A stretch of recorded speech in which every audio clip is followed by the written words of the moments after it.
clear to you what is the application of this. Because see, blockchain, you cannot store a lot of data in blockchain. From that perspective, it's a primitive technology. We have much better databases now, like distributed databases, like if you want to do that. But it's not about data, it's more about trust, it's more about tampering with data, it's more about, so that's why this application, it lies at the foundation of all different applications which you will see of blockchain, which is notarization or timestamping. So basically, if you, let's say that if you, let's take birth record for example, and you want to really make sure that whatever people are reporting their birth date, it is like completely true, we use birth certificate for that, right? But you know, all kinds of things can happen. My father's date of birth is different, into different certificate. So these kind of things can happen still today, even with paper-based knowledge. But with blockchain, if we create a registry, it's not possible. It's just not possible because once you make a record, it's appended to the blockchain, and to change it, remember how difficult it is to change all the blocks. So that is the foundational use case of blockchain. That it's a very good record of this kind of timestamp data. Just one second. Such a fingerprint can be associated, fingerprinting and all these kind of records. Yeah, next. So, and other applications like which you hear in business, they are talking about the digital identity and all. They are actually, you need to differentiate between blockchain and those other use cases as well, because digital cashless system is already there, right? We all use cashless systems. So that is not blockchain. Similarly, if we are using identity, online signing of documents, that is also has been there before blockchains. That is also not blockchain. Even if someone is using blockchain, it is still not, I would say that it is not a use case for blockchain. Yeah. Next. So how many chains are there? Now I have explained basically what is the underlying technology, what are the concepts, what is a blockchain. Now, how many blockchains are there? So as I said, you can also create your own blockchain, and no one can stop you from creating your own blockchain. But the problem is that it's not just about creating blockchain, it's about adoption. Like if people don't use it, then who will use it, right? So today there are multiple blockchains. One is Bitcoin's blockchain, which is one of the most popular one of the most strongest, one of the most adopted. There are others.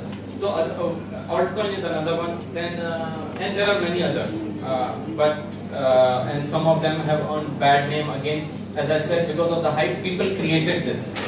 They used to call it ICO, you know, like, and they used to create new coins, and they used to say that, okay, now if you buy this in 5 years, you will be millionaire. And people then paid with their hard cash. They bought the coins, and the coins are nowhere. Now that happened with Bitcoin as well, right? Because it has lots of fluctuations. Ethereum is another one. Now Ethereum is different, and maybe one of the speakers after this may talk about this, that this is also another blockchain, but the idea is different. It's not currency. So this is a very good use case because they use blockchain, but not for currency. They used it for contracting. So they call it smart contracts. So again, the idea is that basically using distributed ledger, we can create like a distributed ledger of transactions between people. So let's say I sell you something. Or we come into contract that you will do certain work, and at the end of the contract you will get this money. I can code that in smart contract, and it will be coded in the blockchain. So it's a good store of our contract. Not only that, it will also be executed. Let's say that my work is done, and if I basically tell the system that my part of the work is done, then I will get paid also automatically. So I'll give you one example on which I worked, because I think examples are very important, and I can talk more about that example. So this is a lawyer based in Toronto, for which, so there is another term with Ethereum. So this blockchain network is there, right? Then you create applications on top of it. They are known as dApp. So these are basically applications which use that blockchain. So he was a lawyer who does, everyone can hear that. So he basically does contracting. He's a lawyer. So he got some funding for using blockchain. So everyone knows escrow. Everyone knows. So escrow is basically, let's say I want to sell you this board, okay, and or a better example is car, for example. So in that case, if I want to just sell you this mic, for example, I can sell you for $100 or something like that, and we do the transaction here itself. But if something is very, like it takes long time, like car, for example, I have to take it from the door, I have to transport it, and when you receive it, then you pay me. For these kind of transaction, escrow is used. Escrow is basically, it's and now in modern world, if you want to do escrow, you will have to go to the bank, you will have to create the contract, and then the bank will be like a witness to it, that okay, I am selling this car to this person for this much money. When he gives that, he will take the papers first of the car, the lawyer or the central authority. Then when I pay, I will pay to the central authority, and then he will make sure that everything is perfect, like how the land deeds also take place, right? And then he will give money and he will give me papers, the transaction is done. Now, but I need a lawyer, right? Or I need a bank, central authority in this whole picture. So he wanted to do using cryptocurrency, using Ethereum, creating a smart contract of escrow. So this is a very good example. So you can create basically a escrow contract. What the escrow contract will say is that basically there is a buyer, there is a seller, they will have their identities. So basically you will go in the application, you will enter your identity, that I am buyer, other guy will say I am seller, and then you will put some amount that okay, this transaction is for 1000 ethers or something like that. You make that transaction, and then what will happen is basically you will also now in this case, let's say both of us do the real life deal, that let's say this escrow was for buying a car. I give the car to that guy. So I will then, at the end, I will sign the transaction saying my work is done. I have done my job. Buyer will say I have given the car. Seller will say yeah, I received the car. The money will be transferred automatically. There is no need of third party. But if there is a dispute, that I signed the transaction saying that I gave the car, but the other guy is not signing it. Because at the end of the day, remember it's a distributed ledger, but you have to do something, you have to sign the transaction. But if the seller is not doing it, then again you need a third party, even in this case, because the computer cannot take role of dispute resolution. So again, when you create escrow contract, you need to have a third party who can decide which both of you trust. So this was one of the applications which I created using smart contract on Ethereum. So Ethereum is such platform, it's basically using blockchain, but not for currency, but for smart contracts. And there are lots of applications being built on Ethereum for smart contracting like this. Like you can think of all financial transactions, business to business transactions, and so on. You can build using Ethereum. Okay, and we will talk more about when you should use that. Okay, because not every application can be built or must be built on blockchain or Ethereum. Then other examples which you will see is also private chains. So as I gave an example of blockchain, Bitcoin. Bitcoin is a democratic network. Anyone can become a member of Bitcoin network. You can run your computer, you can become a miner, you can start earning Bitcoin, so you can start paying in Bitcoin and all of that thing. But some companies have also created their private chain. So as I gave example of Ramdev Baba coin, like if you create your own coin, but you want only the students of Ramdev Baba to own those coins or be part of that network, you can do that. You will basically create some kind of, authentication so that only people of this institution can run that. So similar thing has been done by some consortiums. Like one very famous is Hyperledger.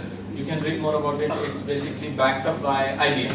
So they are creating like for enterprise their own private blockchain. So another interesting analogy you can draw is also from internet. If you remember when internet came, like when 20-25 years back, people had distrust with internet as well. If you remember, people would not put, like in companies, I used to work for a small company in Nagpur, and we had our intranet, but there was a proxy server to talk with internet. Internet was not so free. Even in our college, like we had to go to the lab, and I don't think there was internet there. So, but all the computers were connected together. You can send emails within the institution. similar thing is happening with bitcoins also. People are not open up to these democratic network which spans beyond boundaries, and people have lots of concerns about it. So that's why private blockchains are there. Like IBM is creating different institutions. There are different verticals which are creating, like let's say logistic industry. They created their own blockchain. There's some name for that. So there are lots of examples like that. So that is also happening. But what experts say is that basically future will be again, if it is a closed system, then people will not adopt it so easily. Because the whole promise of this system is that basically anyone can be part of it, anyone can trust it, anyone can own it, all those things. So that basically, if you create boundaries, then again it basically raises a question. So these are some of the examples of blockchain in existence today. You can think of them as like applications, or bigger than applications. On each one of these networks, there are multiple applications. So, as I said, you can draw analogy with internet as well. Public blockchain is there, like Bitcoin, Ethereum, Litecoin. These are public blockchain on the top. What you see, Internet of blockchains. So anyone can own, anyone can become a part of it. Then there are federated blockchains, like verticals. Then there are private blockchains, like IBM's Hyperledger and so on. So you will see all these things when you do read more about this. Now coming to the use cases, now the actual use cases, there are many use cases, and these are some of the categories in which you will see the use cases. Fintech industry is one of the very common, because there you see a lot of value in using blockchain, and we'll discuss why. Then public registries, like I gave example of land registry, birth records and so on. Supply chain is another one, P2P energy trading, IoT, accounting. And this last one is like decentralized autonomous organization. There's a company actually which is behind Ethereum. They're doing a lot of work on this, and most of that work, if you read about it, it will sound like like they're talking of science fiction.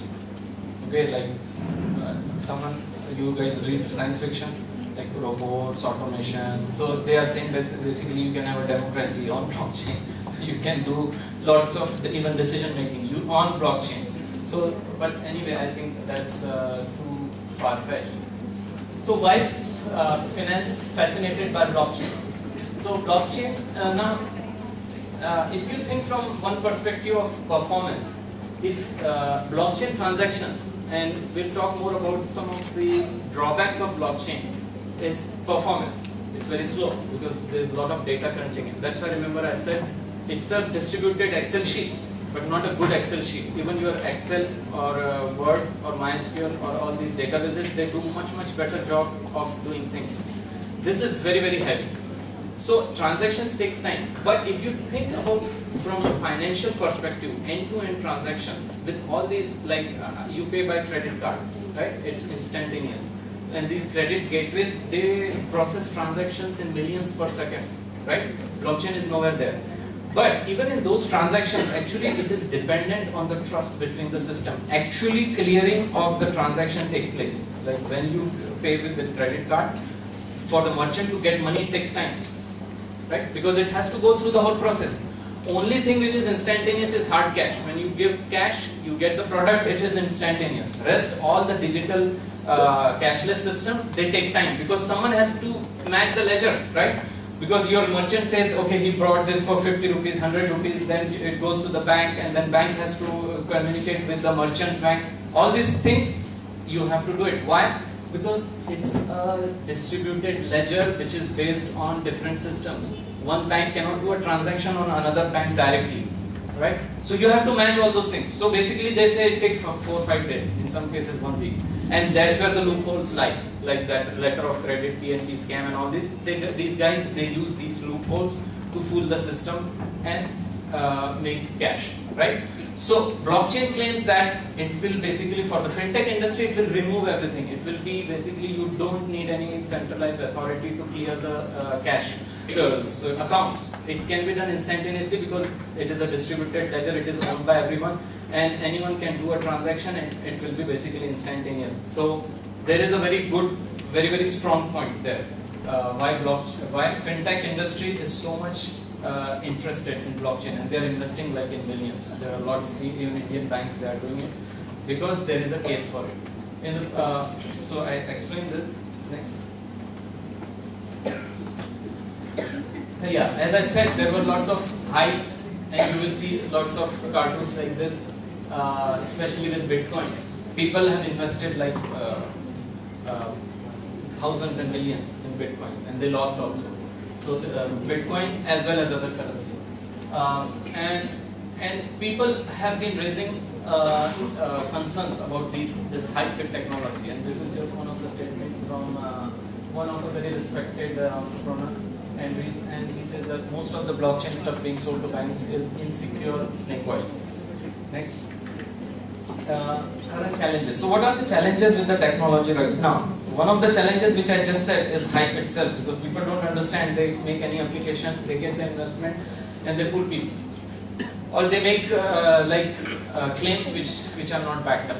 So they will say that we will fix this issue by using blockchain, or we will basically get rid of different problems using blockchain, and there are many examples of that. Scalability is another issue. As I said, like credit gateway, our credit card payments and all, that system goes through a gateway. Those gateways, they process millions of transactions per second. Blockchain is not there, it takes time. So like one example, I said that I built this DApp, an application based on Ethereum for this lawyer in Toronto, and then he was interested, and he basically he waited till the application is ready, and finally for the demo, then he said, yeah, and he's an old man, so he said, okay, show me now how to use it. I said, okay, this is how you create an escrow. So, okay, where do I click? I said, wait, before you click, you need to have an identity, you need to have your private key. Then I had to send him videos and all, then he saw, finally he was able to create a key. Then he said, okay, but how do I sign that transaction? Because it was a web-based system. So then you need a wallet. So I'm just telling you because these are important terms with the technology. So there is a MetaMask plugin in which you can store your keys. So just install it on your Firefox, and you can just play around with it. You can create your own private key, public key, you store it there. So far so good. Then he said, okay, now I can create an escrow. So I said, yes, now you can click this button, escrow is created. So he said, but its status is showing as pending. So I said, because the transaction is now submitted to the network, Ethereum network, and as I said, these networks are slow because there are people like you and me who are running as miners. There are organizations as well, there are huge infrastructure, supercomputers also, but it takes time. So he was getting impatient, so finally at the end, he got the escrow created. So that was just one transaction, creating escrow. Then there are other steps. You need to fund it, you need to transfer money into it, then you need to sign, like the rest of the steps of life cycle of an escrow, accept and all. So he became like completely disillusioned. He said, who will use this application? Because people are used to doing things on the click, isn't it? Like you buy and you... So that is where one of the challenges with technology is, that in terms of scalability, in terms of performance, it is not there. So now again, there are some breakthroughs happening there. So like there are quantum computers they are planning to use. Some of the banks are investing in it. Quantum computers, if they come into existence, they will make blockchain as fast as the current network. But at the same time, I don't know what will happen to the current technology, because they will also use quantum computing. So that's a race. Identity, KYC. That is another thing. So if you remember initially, like 5-6 years back, what people were using blockchain, Bitcoin for illegal, buying illegal things, right? So that is another issue. So if you create like, let's say some bank adopts it and so on, then how will they do the KYC and all these things? Because in blockchain, everything is just an address, which is like this big address of zeros and ones. Your identity is that. That's all. So there are some issues around that. Privacy as well. Now, as I said, your address, your identity in blockchain network is that address, right? Now, let's say you create you are offering online services, and you say, okay, I accept Bitcoins. So you will publish your address there, right? Now there is no problem with address. No one can do anything with your public address. It is your address. But I know your public address, right? So theoretically, I can go in the blockchain database and I can look for your transactions. What does that mean? That basically I can know what is your buying pattern and so on. So privacy, right? And that data can be misused. It can be used against your wishes. So what will you do with it? Developers. This is another area. People, because they don't understand the technology, or we don't have skilled developers, there are a lot of projects which basically need developers. Regulatory uncertainties, we discussed about RBI regulations about bitcoins and so on. So because even the policymakers or the politicians, if they don't understand the technology, they will make uninformed decisions, and that leads to problem with the business, because if someone wants to use it properly, then they don't get the right approvals. So there are lots of examples, startups who wanted to create like P2P funding platforms and so on based on blockchain, but they could not complete it because they are not getting the approval from RBI. So that is another local problem, but it is in all other countries as well. And hype versus reality, I think this slide is also important. This is very latest thing which someone forwarded me, that McKinsey, you know, it's a very famous journal, and they did like, I think you all should read this article. It is, I think it was published last week. So what they said was, they took like a survey of where the technology is, and their verdict was not very favorable.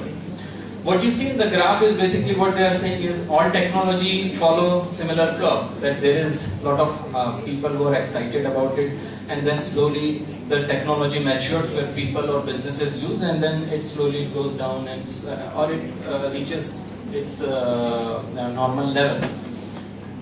But they are saying that blockchain from long time, I think we are talking about 10 years now, it is still stuck at that level of where people cannot say that basically will it work or not.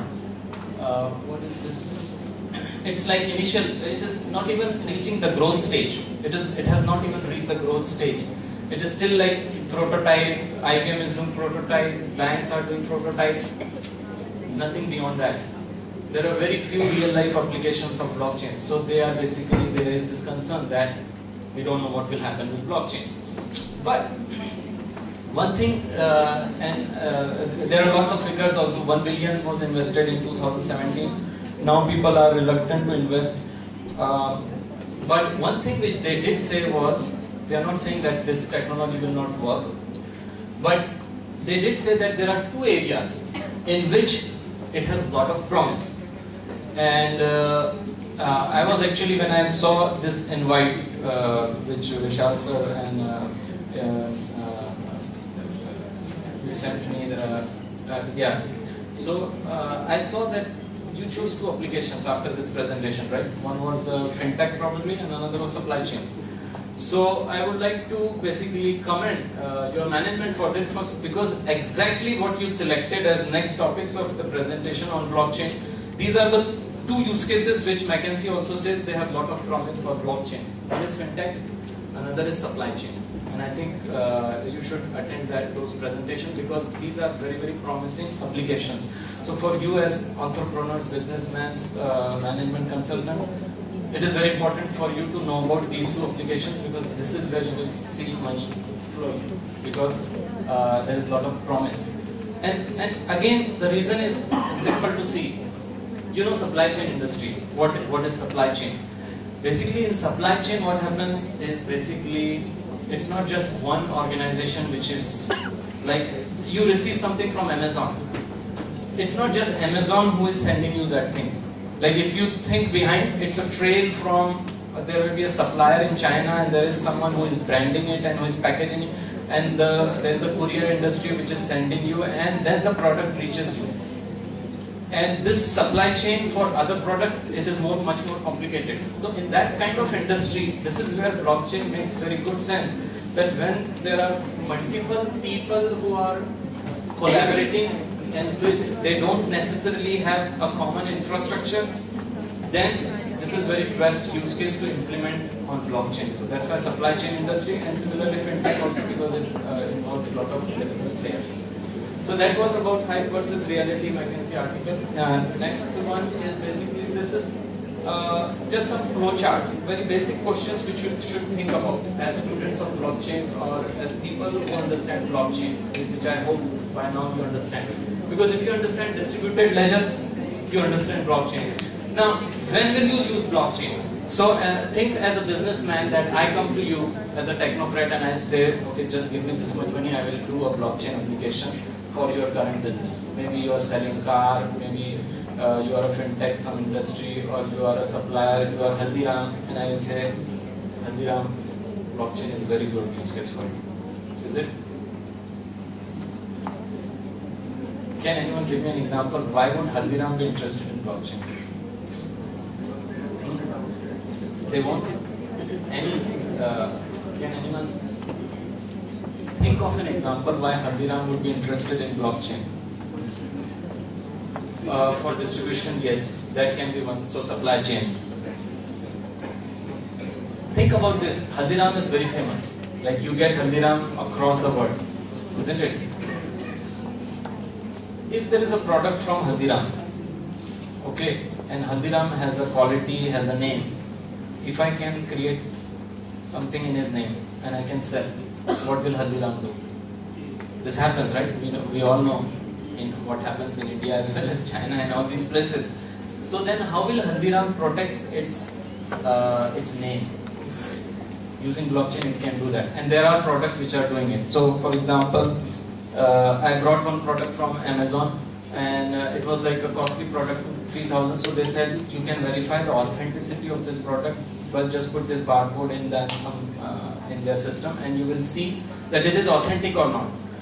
But again, that is, I have to rely on that portal which is owned by that system. But if someone creates like a very common registry which anyone can use, you just put your code and you can say that, okay, you put the code of, let's say, some product of Haldiram Mithai or something, and then you see it reached you in New York, the supplier was this, you can see the full trail which no one can fool.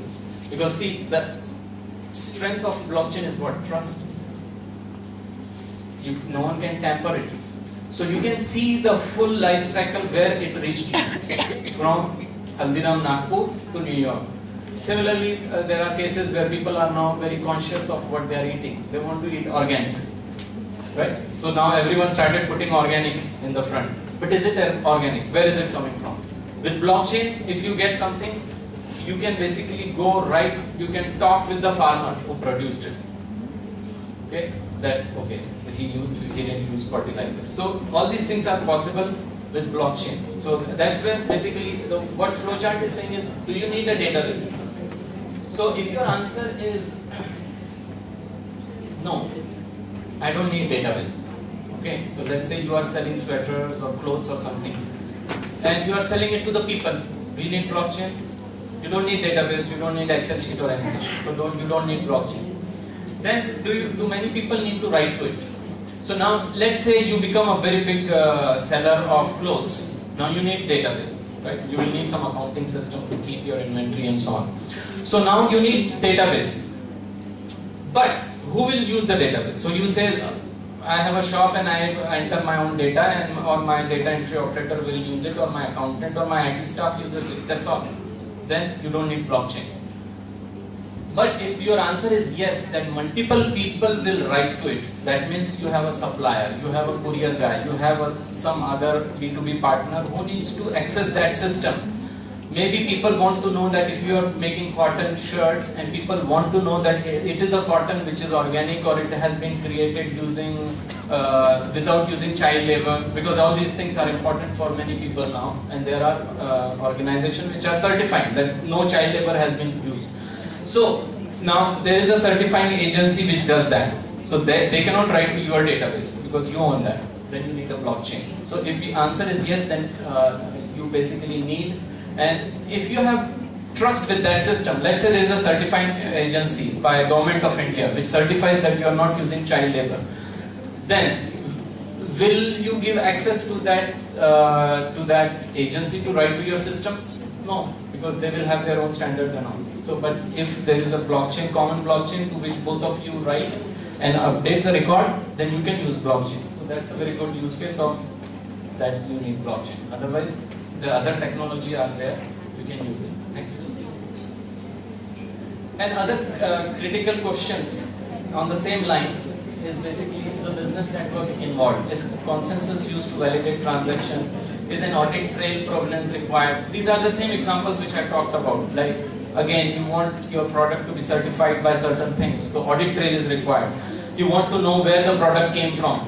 So all these things, if the answer is yes, then basically blockchain can satisfy your requirements, and it's a good use case to implement on blockchain.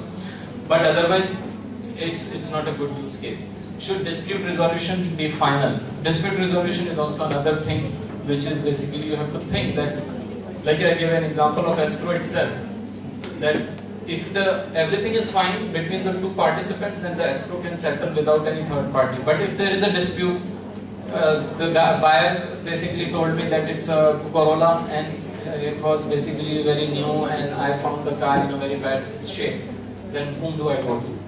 So you have to think about, because algorithm, then you have to be clear that what is the dispute resolution process. Will the smart contract do it? If it will do it, do you understand it? Right? Because it will be coded in a language which people or which business people will not understand. Then maybe you need a lawyer there, and so on. So these are important questions for use of blockchain. Future, but if you think about it, the future, probably blockchain will stay, and there will be many more use cases, and the technology will mature. As I said, today the maturity is a problem with the technology, but if you read about quantum computing, you may see, like, again, it will break that law of, what do you call that law? What law is that? RAM, the speed of RAM changes every 10 years, Moore's law. So we may break basically Moore's law with quantum computers. So it will have lots of processing power at that time. So blockchain will become fast. IPFS form, you should just Google for these terms. They are interesting technology which people are using. They are not blockchain, but they are used with blockchain. Because as I said initially, blockchain is not just about technology, it's also about philosophy, it's also about the way people think governance should happen, and it's also about lots of other things, economy as well. So IPFS form, these are decentralized file storage. Dropbox we all use. These are some of the other technologies which are coming, where basically you don't need even Dropbox to share files. Then Whisper, decentralized messaging. WhatsApp we all use, Facebook we use, right? And you know what are the issues with use of Facebook. There was so much storm about the use of private personal data by Facebook, right? In different places. So, but there are solutions. People are coming up with decentralized messaging. You don't need to rely on any third party. You can have your data. You can have social network, a different kind of social network. So check these things: solid, social link data, big chain DB, and so on. So a lot of technologies are coming up. The trend is same, that people should have power. People should be able to basically control, and it should be stronger system in which you are not at the mercy of some central authority, which people can misuse when they find loopholes. Okay, so probably blockchain is still there to stay with us, and in that case, then it is in our interest to learn more about it and make informed decisions about it.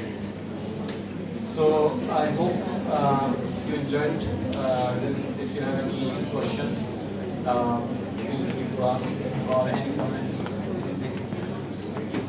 I have a question. We are seeing that everything is happening instantaneously, and second, we are saying that we can reach up to the fast. If I have purchased 3 or 4 I can reach up to the fast. Will it not competitors doing the source of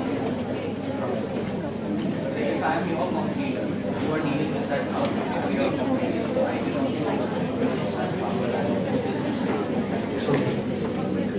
Yes. everything is transparent. Yes, everything is transparent. Though you can create walls, you can create walls. Like IBM, for example, they are creating their own network. So in that network, no one can just come in. They have to go through a process, KYC and all. That if you are saying I'm a farmer, then they will verify all these things and they will take you in, and so on. So those models are also possible, where you can give a little trust more to an authority who at least onboards people, so that you are sure that he's a farmer. Because otherwise, you don't even know he can put a picture. This is my farm. This is everything. But how do you know? So you will need certain certifying authority. There can be. Yeah. So technology as such is free, but you can put all these things.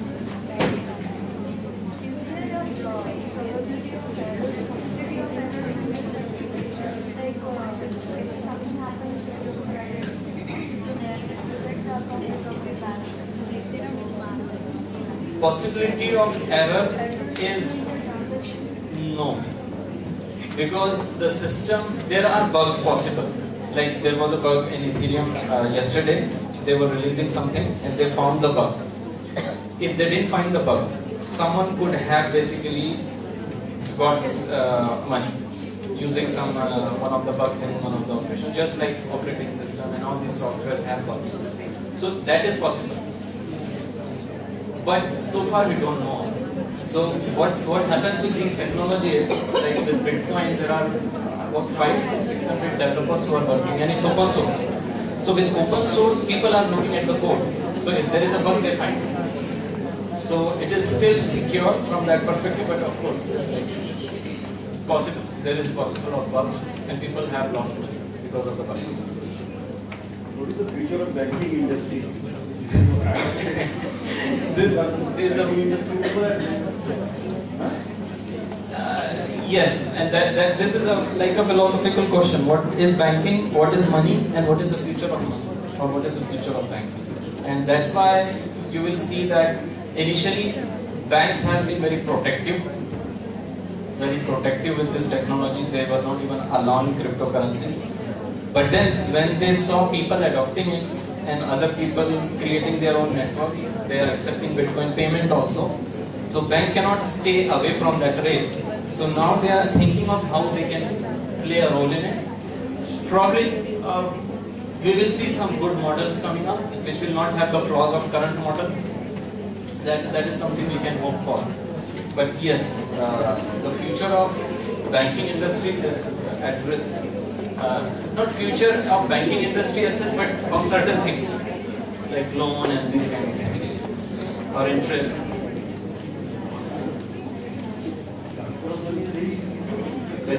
Yes. And there is no service charge or anything, middleman. So that is one of the very I would say scary thing as well, and at the same time very powerful thing. That there is no barrier basically. People can own their currency and they can deal with it in the way they want. So I have a question. Sure.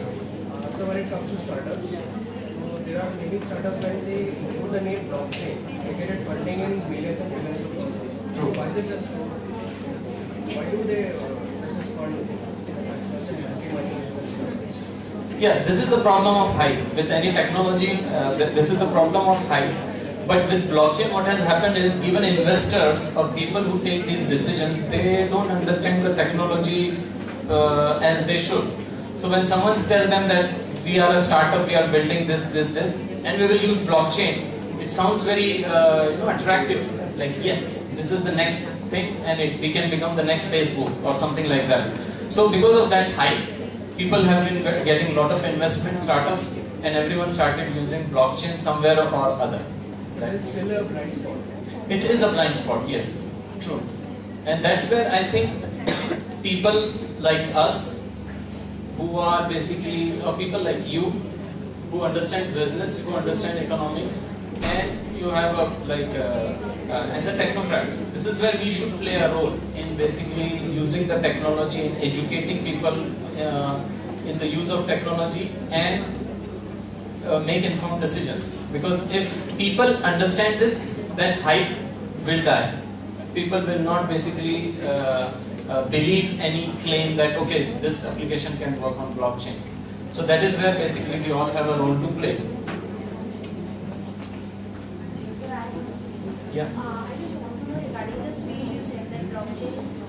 But like when we talk about EPMS or databases, the concurrent algorithms which the databases are using, I'm sure the same algorithms or the similar ones will be used by blockchain also. Then how come the speed difference is so much? The reason is this, that all the algorithms, database and all these systems, they use the algorithm in which there is a central server involved. So at least you can basically, if you talk about SSL, you talk about any, or even you talk about atomic transactions with database, you depend on the server for certain things. With SSL, there's a random number which is generated somewhere.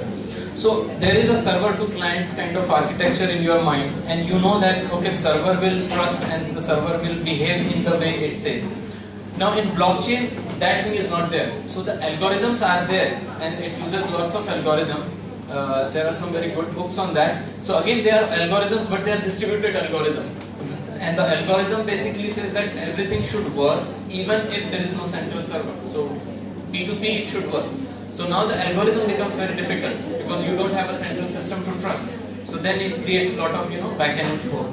That okay, you do this, you sign the transaction, then everyone basically verifies the transaction, then they propagate the transaction to all the parties, which may be 1 million computers, and then they come to a consensus. So coming to consensus is a problem because of this distributed nature of the thing. Sir, how Bitcoin or money, like if we invest in share, it will depend on the company. And if we invest in Bitcoin, how will it depend? No, you see, if you invest, it has nothing to do with company. Bitcoin is not. So Bitcoin is not owned by anyone. Okay, no company owns Bitcoin. Bitcoin is basically people's currency, you can say. And how the value will increase? The reason why value is increasing is because Bitcoin is traded. Okay, so then, for example, I have a Bitcoin, one Bitcoin. I can give it to you. Now, how will I give it to you? So then, basically, I will say that okay, this is for this much amount of money. So trading comes in. The moment trading comes in, and something is traded on stock exchange, you know what happens. Then it is on the game of supply, demand, the people's perception, politics, all these things come in. So then the rate of Bitcoin is at the mercy of speculation. So because of that, your rate can go up and down.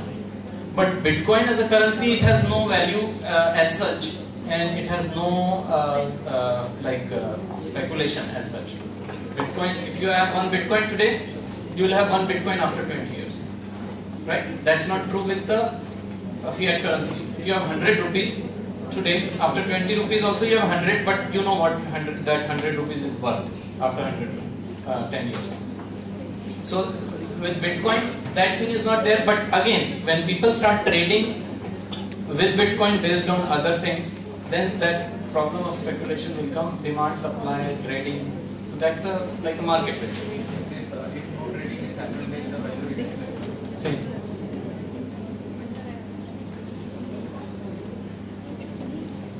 You said that it's a peer-to-peer networking, distributed networking. Yes. Suppose one peer gets hacked, then what happens? The chain, is it broken or not? No, it will not be broken. So let's say if one peer gets hacked, or the peer himself wants to do something, right? So let's say I am a peer and I know my account has these many Bitcoins and I make it from 100 to 200. I can do that in the database because not that straightforward, but let's say if I do it.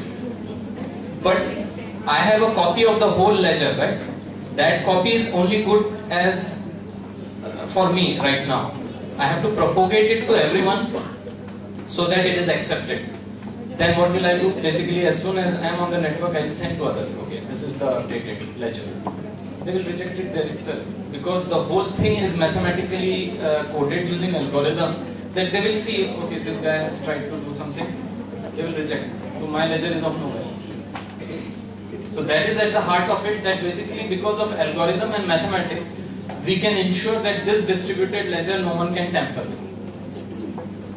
And that has been proven basically. Mathematically it can be proven using algorithm that no, you cannot do it. So then even if you try to do it, it's of no use because the whole the data is not in one place. It's the whole network which owns that asset. Right, but then will the person, the computer which has been hacked, will the nature of that particular computer will be corrected or? No, it will no. So let's say your ledger can be corrupted because of virus or something. You throw it. You can connect to system, download the copy because ledger is for everyone to see and publicly available. So you get a new copy. You delete yours. The issue which have, if you are referring to those kind of issues that people sometimes got hacked onto their computer and they lost their bitcoins, that issue was basically that the only proof that you have 1 or 2 or 100 bitcoins is your address, your private, public key and private key. Now if that gets stolen for some reason, you are not able to protect it, someone hacks into your computer, gets that, then he gets your bitcoin. Then you cannot protect it. Then basically you cannot get it back. That is the problem. So then people use different ways. They try to use these wallets, which is like encrypted with the password. Some people even went to this to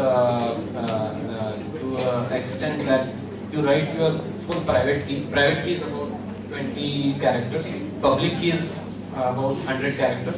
So they say you take a printout of that or write with your hand and then burn all those copies, keep in a locker in the bank. So this also can be done because that is the only thing which is your proof of your identity. So you have to protect it if you are dealing with bitcoins. That your private key is the most important thing, which is again a collection of characters, but you have to protect it. If you are sending it. The identity of the authenticated server can be cached. Sorry? Identity of the actual authenticated server. Like server. Yes. Yeah. Yeah, so that happens with SSL, for example. So if I go to google.com, I can check on that SSL that, okay, this is google.com. And that uses private key, public key. So the same technology. Existing technology, what we have public key generation is the same? Same, exactly same. So if you want to own Bitcoin today, you go to your laptop, like if you have JDK installed, there's a key tool. You run key tool, create public private key and use it. There is a concept called as we can manage them centralized mechanism for this authentication procedure mechanism, whatever it is, to an unsecured network. Then how do you comment on this? Yes, so that is basically, let's say you are buying something, okay, and you need to make sure that that website uses SSL, because if it doesn't uses SSL, then again, if you send your private key to that application without SSL, and it's on Wi-Fi or somewhere, and someone hacks, he can get your private key. So that's why from consumer perspective, you have to be aware of how you protect your key, and the pipe through which the data goes should also be secure. So SSL, no one has hacked SSL so far. So SSL, as long as the website supports SSL, you are sure that you can do transaction with it. So like it depends. Wherever required, third party is needed, then you have it there. Otherwise, no. Yes, for applications. As far as owning Bitcoin is concerned, you don't need any third party because you keep your private key to yourself. No one has it.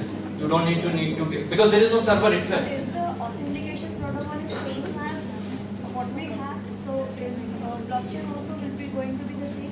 Same. So when you send a transaction to blockchain network, you sign it with your private key and you send it. And the other guy, they will use your public key to get it and then verify and then update to the blockchain. What is other guys who are doing this? Miners. They are doing it manually. Their system does. No, system.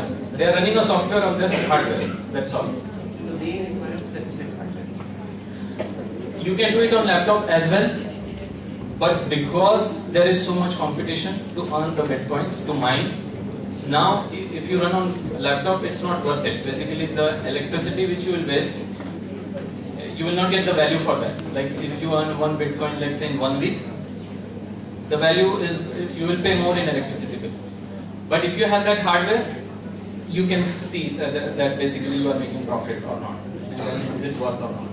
So that's why they are making like big hardwares, and they are like normal people are not doing mining now. Initially they were doing. Now it's only specialized agencies who have hardware who are doing mining, because only they can make it worth it.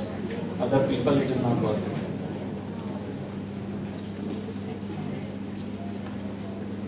Any other question? Yes.